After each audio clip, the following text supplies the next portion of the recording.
Now, wow, mysterious things don't they happen inside Kenya. I just hear say some couple just disappear just like that inside Kenya airport. Say these two people come from Iran, say they won't come greet the wife, papa, or say because this man know they feel fine. Only for them to drive now, reach airport, say may they go board their flights, they go back to where they come from. Now there we hear say these people don't even enter inside this. In fact, they don't even board any flight.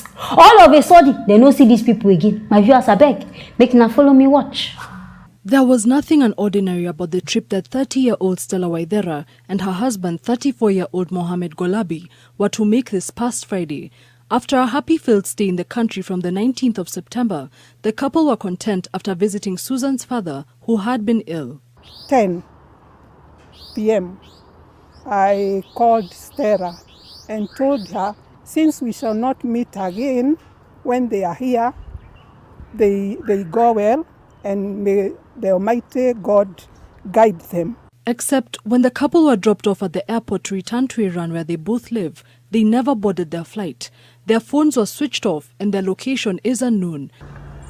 It is a matter that has thrown the family into heart-wrenching despair, especially since the authorities have not been forthcoming with information for the past 5 days. If there is anything they have done, they have like to be taken to court and be judged accordingly. That was not the case. The authorities confirmed to the family that Stella and Mohammed never boarded their flight, but have been reluctant about producing the CCTV footage, saying the system is being serviced. People being held incommunicado for a long time. It gets so disturbing. My heart is aching. Oh, now sure say kidnapping people never enter inside Kenya. Because I don't know someone to explain this one. The parents they claim say fine and good. They know say they go drop these people for airport. Say they won't travel. But we hear say these people don't even board the flight at all. And now fine and good, they no board flight. Okay, make we go this airport. Go ask for CCTV footage. Make we dey very sure say these people no enter. They talk say this airport people they no gree release them. Talk say the network no good. I know they understand. What it concern network, concern camera.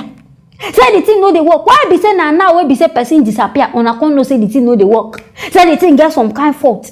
And they feel say something fishy don't dey happen for here. Maybe they don't go carry these people. Go they use them replace somebody for illegal something where the person don't do. Because I a whole couple go reach this one, they see them even enter inside the airport. Now they claim say they no even come there. How they no go come there? When be say person see them. Kenya people, something they happen for down a place on a better day, very, very vigilant. Because I hear say now so now kidnapping don't they? Why on a learner from Nigeria? I be where on they learn this one from. Because I know say inside Nigeria now they hear say they don't kidnap this one, they ask for ransom. Who to come be Kenya? Oh, small Kenya we say on a see they grew. And I won't come carry kidnapping as a thing. I be because now don't say Nigerians they make money from it. Now waiting make on ourselves won't come decide this one. But I beg I pray say police go find out about these people whereabouts. Make no go be say they don't go kill these people. I even pray say they no go kill them. Because how couple go just come say make I come beat my family and I go carry them. Or now sure say plan work no day for this kind of thing. Maybe the girl ex where she live inside the village now don't go chook eye for a matter say this Oyibo man where you carry come on now two no go back again. Because me now waiting a reason be that. If airports they unsafe, I beg where can they safe inside Kenya? You wait there for that side, I beg they very, very careful. Like say this world now, it don't they very, very hot. Things just they happen left, right, and center. We don't even know where we want to. So I beg if you did there, they very careful, they watchful. The kidnapping now, no be small thing. Anyways, my viewers, now here I go end them for this matter. Make now stay tuned for our next story. Some Nigerian residents don't come outside. This one's now people where they live inside Dubai.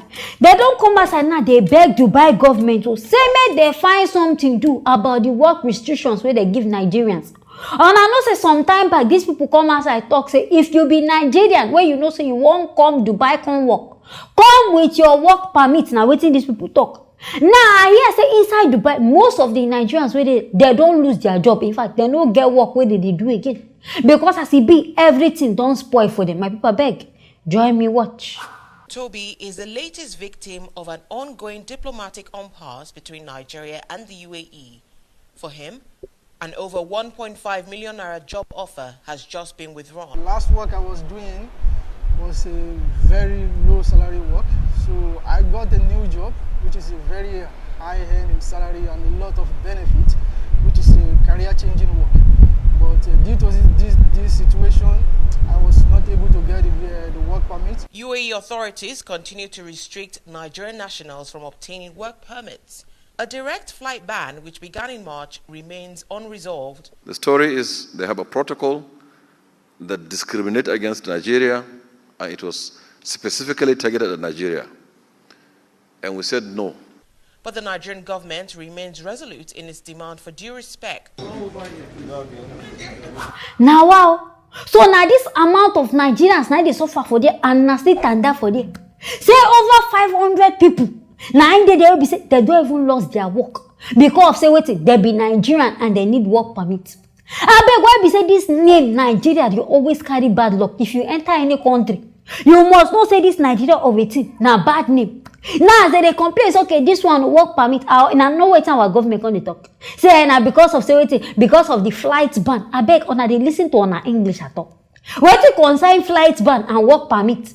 But see they find work, they don't say bring on they talk saying because they ban plane. I beg on they see the correlation at all. But this UAE self, I don't even blame them. Me, I feel say they don't tire for Nigerians. They don't just know how they will open their mouth to talk and say, okay, we don't want una again for this place. Because now know the kind kata where Yahoo boys and court people go cause for there. What be say person go just the innocent person they go kill the person. I sure say they don't reason and say this name Nigeria, it dey tag to problem. In fact, it dey tag to bad things. Maybe now why they come they look for opportunities and ways to sack out people, to pursue people. Say, okay, oh, as now don't want go, you go pursue on by force.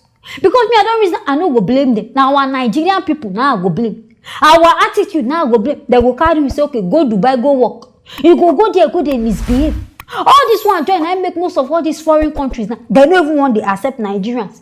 But I beg our Nigerian government, this one don't dey too much. Make una follow these people negotiate because me I think say Nigerian embassy dey for Dubai.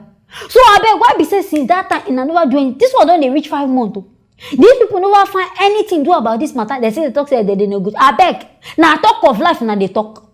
Why be say since 5 months on a still they negotiate with government. Say people work permit so they go just collect ordinary paper. Why be say these people go collect na come there now they cause all this whole drama. But me, I don't talk am. Those of the Nigerians where they for Dubai, if you no want make they bond one, because now no say if they deport on paper, on no go carry come back. In fact, single slippers no go be a come back. So for your own good, just kuku gently pack your load and come back to Nigeria in peace before they go do the undecent. Because me, I don't the hear and since. Say these Dubai people they try pursue Africans, not be only in Nigeria. Plus Ghana now any country be say they know say you don't enter their blacklist. They try pursue them. So for your own safety and for your own good way, you know say you don't make they sack you come on. Just kuku pack your load and come back to Nigeria in peace. Come find something to do. Don't be only Dubai person they prosper. If you still enter Nigeria, come still make a move. Anyway, my people, now here I go end up for this matter. Make now stay tuned for our next story.